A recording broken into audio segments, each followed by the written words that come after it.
세 분 어서 오세요. 안녕하십니까?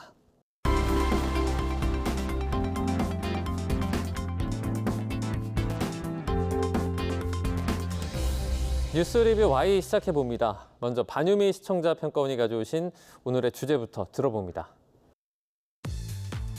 최근 발생한 안성고속도로 교량 붕괴 사고로 10명의 사상자가 발생해 건설 안전 문제의 심각성을 다시 한번 생각할 수 있었습니다.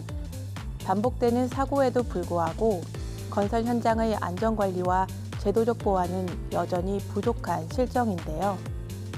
이러한 상황에서 언론 보도는 단순히 사고 소식을 전달하는 것을 넘어 문제의 근본 원인을 조명해 사회적 경각심을 높이는 데 중요한 역할을 합니다. 그렇다면 YTN에서는 이번 안성 고속도로 교량 붕괴 사고를 어떻게 보도했는지 이번 뉴스 리뷰 Y에서 살펴보겠습니다. 네, 오늘은 10명 사상자를 낸 경기 안성시의 서울 세종고속도로 교각 붕괴 사고 소식을 전한 YTN 보도를 살펴보도록 하겠습니다.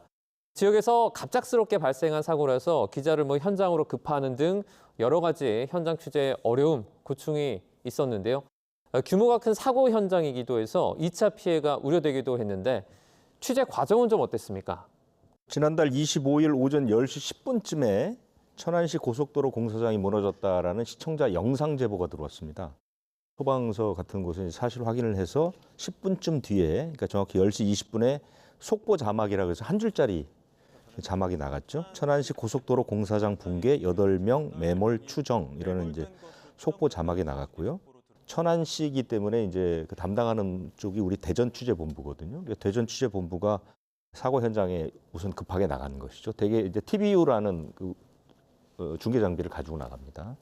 그리고 이제 사고가 규모가 좀 있다고 판단해서 충청북도 취재본부도 같이 취재에 이제 참여를 했고요. 현장을 연결하기 전에는 그 전화 연결이라고 해서 그 한 30분쯤 뒤부터는 전화 연결이 시작이 됐고요. 정오쯤에 현장 연결을 했고 그 후로 이제 사회부 인력들이 투입이 되고 아무래도 건설 현장이기 때문에 경제부도 도움을 줘서 그날 저녁은 전국부, 사회부, 경제부가 협업을 해서 보도를 이어갔습니다. 교량 사고 발생 이후 현재 시공사, 현대 엔지니어링 등에 대해 수사에 착수한 상황인데요. 이 부분까지 보도로 소식이 좀 전해지고 있습니다. 관련 내용까지 부족한 부분은 좀 없었는지 박사님은 어떻게 보셨습니까? 네, 지난달 25일 YTN은 안성 고속도로 건설 공사 중에 그 교각을 연결하는 구조물이 붕괴했다고 속보를 내보냈습니다. 그리고 20여 분 후죠. 사고 목격자 그리고 인근 지역에서 사고 현장을 다녀온 제보자 등과 전화 연결을 했고요. 또 인명 구조를 위해 소방 당국이 대응 2단계를 발령했다는 내용도 전달했습니다. 교각 붕괴 원인과 관련해서 전문가 인터뷰도 연이어 진행을 했는데요. 예기치 못한 사고가 발생했을 때 이 사고 상황, 또 사고 원인, 또 사고 수습 과정에 대한 신속하면서도 다양한 정보를 실시간으로 업데이트해서 보도하는 모습을 볼 수 있었습니다. 사고 발생, 대응, 수습, 그리고 후속 조치와 같은 상황 단계별로 각 보도를 살펴보겠습니다. 천안시 고속도로 공사장 붕괴 8명 매몰 추정 속보를 통해 충남 천안시 고속도로 공사장에서 발생한 교량 붕괴 사고 소식을 전했습니다. 갑작스럽게 사고가 발생한 만큼 앵커는 사고 현장 부근의 차량 이동 가능성을 고려해서 현장 인근 도로로 우회할 것과 또 추가 피해 주의를 당부함으로써 안전 확보에 필요한 메시지를 적절히 전달했습니다. 지난번 여객기 사고 기억하실 텐데요. 이 취재 기자가 현장에 가기 전에 혹은 취재 기자가 접근이 어려운 곳에서 목격자나 제보자는 사고 상황을 직접 겪거나 지켜보면서 이 사고 수습 상황을 시청자들에게 알리는 중요한 정보원 역할을 할 수 있습니다. 10시 46분이었죠. 천안고속도로 공사장 붕괴, 목격자 교각 상판 공사 중 무너지는 모습파 보도입니다. YTN과 연결된 첫 번째 목격자는 이 사고를 인지하고 너무 놀라서 빠르게 현장을 벗어났다고 합니다. 이 목격자는 큰 소리와 또 먼지 등을 목격했고 또 놀라서 우회도로로 가던 길을 가고 있다고 했는데요. 사고 현장에 있던 시각이라든지 또 안전장치 유무, 또 추가 붕괴 위험, 인명사고를 목격했는지 등을 앵커가 물으셨는데 이 목격자께서는 시계를 보지 못해서 언제였는지 정확하게 기억이 나지 않는다거나 또 사고 현장을 근접해서 본 것이 아니어서 인명사고 유무를 알 수 없다고 답변을 했습니다. 물론 솔직한 내용이긴 했지만 다소 정보량이 부족하게 느껴졌는데요. 사고를 보고 서둘러 우회하는 도로로 운전을 하고 있으셨다고 하니까 이런 정보를 부각해서 인터뷰를 이끌어갔으면 어땠을까 하는 생각이 들었습니다. 네, 말씀해 주신 것처럼 제보자의 역할이 얼마나 중요한지 실감할 수 있는 대목이었습니다. 그렇기 때문에 더 신중한 접근으로 인터뷰를 진행하고 그 정보를 잘 정리해서 전달하는 것이 중요할 텐데요.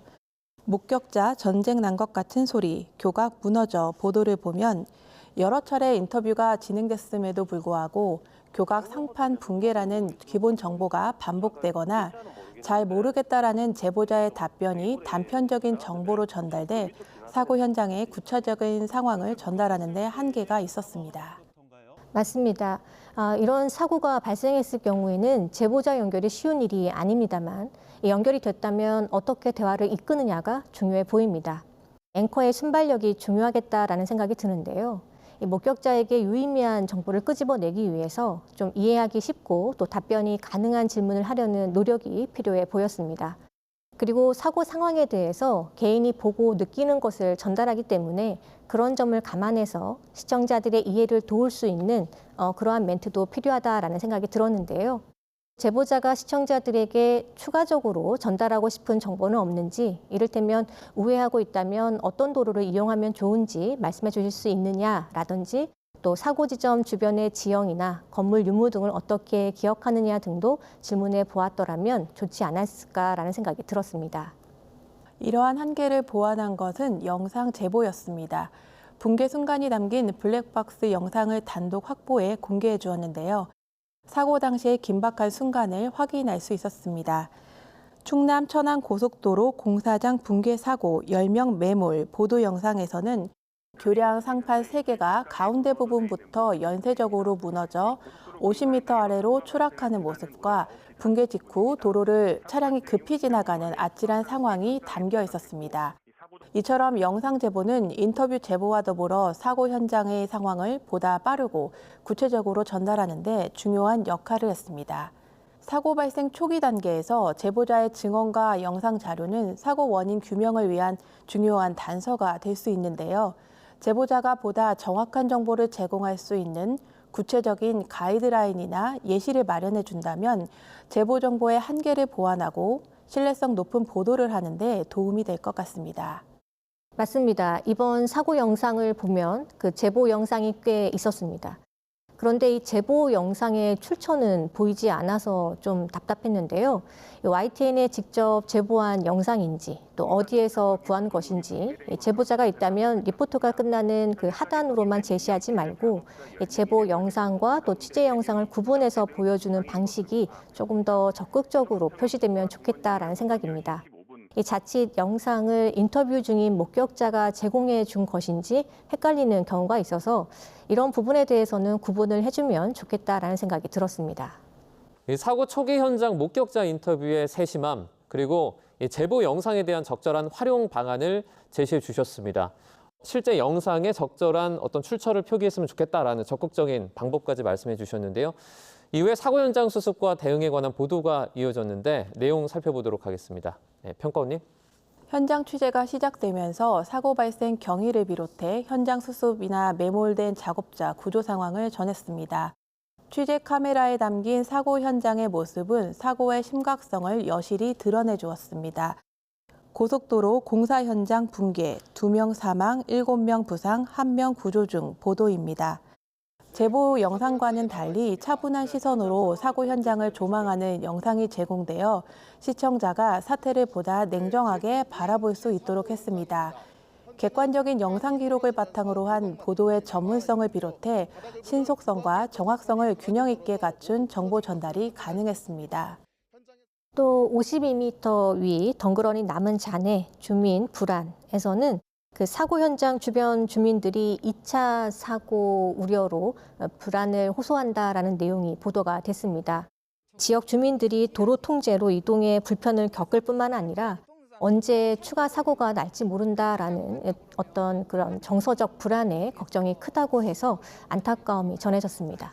사고 보도에서 불안한 지역 주민들의 목소리를 통해서 2차 피해 우려를 알 수 있었는데요. 지역 주민의 빠른 일상 회복을 위해서라도 최대한 빠른 수사와 조치가 있어야 하겠습니다. 일부 보도에서는 조금 더 보완할 여지가 있는 부분도 있었습니다. 실수 가능성 무게, 붕괴 교량, 같은 공법 공사 전면 중단 보도는 시공 과정에서 발생할 수 있는 문제를 짚었다는 점에서는 의미가 있었는데 실수라는 표현이 자칫 사고 원인을 단순화하거나 개별 작업자의 부주의로만 해석될 수 있는 여지가 있어 신중한 언급이 필요해 보입니다. 또 전문가들이 DR 거덜 런칭 가설 공법이 해외에서도 검증된 공법이다라고 언급했었는데요. 구체적인 해외 사례를 함께 제시했다면 시청자가 더욱 신뢰하고 이해하기 쉬웠을 것입니다. 27일 보도입니다.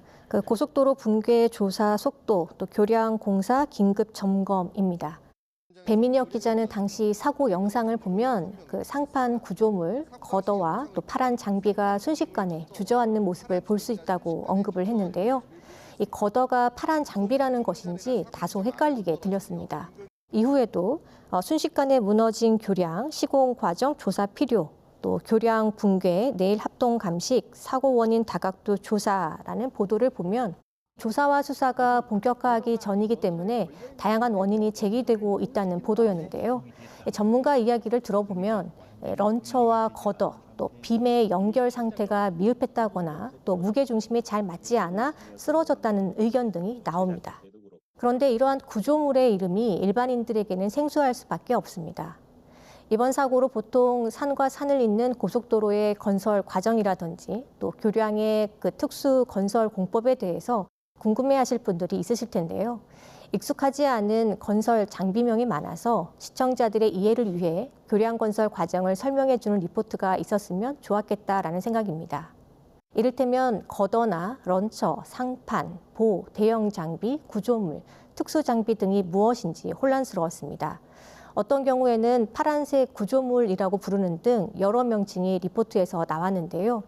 각각 어떤 것을 두고 이야기하는지 공사 과정이나 방식을 이해하기 쉽게 그래픽으로 설명을 추가해주면 어땠을까 하는 생각이 들었습니다. 사고 발생 후 국토부의 대응 조치를 중심으로 정보를 전한 보도가 이어집니다. 국토부 교량 붕괴 사고 유사공법 적용 현장 3곳 공사 전면 중지 보도는 국토부가 이번 교량 붕괴 사고와 동일한 공법을 사용하는 건설 현장에 대해서 공사를 전면 중지시키고 안전성 검증을 실시하기로 결정했다는 내용을 다뤘습니다. 공사가 잠정 중단된 현장은 세종 안성 오송지선 전동교, 또 대산 당진 대호지교, 함양 합천 하금천교 3곳입니다. 사고 대책본부는 이번 사고가 이 고속도로 걷어 설치 장비가 걷어를 설치하고 철수하는 과정에서 넘어가면서 사고가 난 것으로 보고 있다고 했는데요. 공법 자체의 문제도 점검하는 것인지 또 시공 과정에서 같은 실수가 있을 것을 우려하는 것인지 유사 사고에 대한 불안이 커지는 만큼 점검 내용과 기간 등을 확인하여 보도가 이루어져야 하겠습니다. 사고 발생 당일 현대 엔지니어링은 붕괴 사고와 관련해 수사 협조 의지와 사과 입장문을 발표했고 이후 미디어 브리핑도 진행했습니다. 그러나 이러한 입장과는 대조적으로 대형 시공사의 반복된 사고 발생을 지적하면서 기업의 책임을 강조하는 보도가 있어 주목할 수 있었는데요. 현대 엔지니어링 무더기 하자 아파트 이어 이번엔 인명사고, 머리 숙여 사과 보도에서는 지난해 전남 무안의 신축 아파트 부실공사 논란을 언급하며 당시에도 기업 대표 명의로 대국민 사과문이 발표됐던 사실을 상기시켰습니다. 하지만 사과 후 1년이 채 지나지 않은 시점에서 또다시 대형 사고가 발생했다는 점을 강조하며 기업의 시공이나 안전관리에 심각한 문제가 있음을 시사했습니다. 맞습니다. 28일 현대 엔지니어링 주우정 대표가 대국민 사과를 했습니다. 현장 영상 플러스 현대 엔지니어링 유가족분들께 사죄, 피해자 지원에 만전기할 것 보도입니다. 주우정 대표는 결코 일어나서는 안 될 사고가 발생했다고 사과하고 또 회사의 모든 역량을 총동원해 피해자 지원 및 사고 수습에 만전을 기하고 있다. 또 조속한 현장 수습과 사고 원인 규명을 위해 관계기관에 적극 협조하고 있다고 밝혔습니다. 시공사 엔지니어링 각종 사고 하자로 불명예 보도는 해당 기업이 건설 하자를 비롯해 작업자가 공사 현장에서 숨지거나 다치는 사례가 끊이지 않고 있다는 점을 재차 지적했습니다. 이러한 보도는 현대 엔지니어링을 비롯해 건설업계 전반에 경각심을 주고 기업의 사회적 책임과 윤리 경영의 중요성을 강조할 수 있었습니다. 정부 기관 그리고 기업의 책임감 있는 태도가 후속 보도로 잘 전해줘야겠습니다. 건설 현장 문제의 전반적인 사항을 고려한 안전 강화 방안 마련에 이 언론이 보탬이 좀 되도록 보도가 이어나가야겠죠. 지난 2022년에 중대재해처벌법이라는 게 시행이 됐죠. 기업계 쪽에서는 굉장히 반대를 많이 했지만 어쨌든 시행이 됐습니다. 사고가 줄 것으로 예상했는데 별로 그렇지 않습니다. 지난해 그 시공능력 상위 20개 건설사 사상자가 1,868명 나왔고요. 사망자가 35명이라서 23년보다 10명이나 늘었습니다. 왜 이렇게 줄지 않고 있느냐를 따져보니까 처벌 중심보다는 그 예방 중심의 안전 대책을 좀 강화해야 되겠다. 이런 진단들이 나왔거든요. 예방 중심의 안전 대책의 역할 가운데 언론의 역할이 매우 중요하다고 봅니다. 그런데 큰 규모의 사고가 나면 언론들이 초반 사나흘 동안 냄비 끓듯이 엄청나게 보도를 많이 합니다. 그리고 나서는 자취를 감춰버립니다. 다 잊어버리는 것이죠. 보도에서는 누군가를 뭐 처벌해야 한다, 큰 문제다, 근본적인 대책이 필요하다라고 지적하면서 진짜 어떤 대책이 필요한 것인가에 대한 끈질기 보도는 없다는 것이죠. 또 하나의 문제는 뭐냐면 이번에 이제 이렇게 사건 사고가 끊이지 않는 부분에 대해서 일부 언론은 중대재해처벌법이 무용하지 필요 없는 것 아니냐라는 심지어 이런 보도까지 나오는 거거든요. 이건 뭐냐면 언론의 광고 구조가 있는 겁니다. 건설사나 이런 곳들이 큰 광고주이기 때문에 언론에서 오히려 그쪽 편을 든다는 것이죠. 또 하나는 역시 평소 언론 보도도 안전 대책을 강화하자는 날카로운 보도보다는 업계의 편에 선, 노동자보다는 업계의 편에 선 보도를 많이 한다는 것이죠.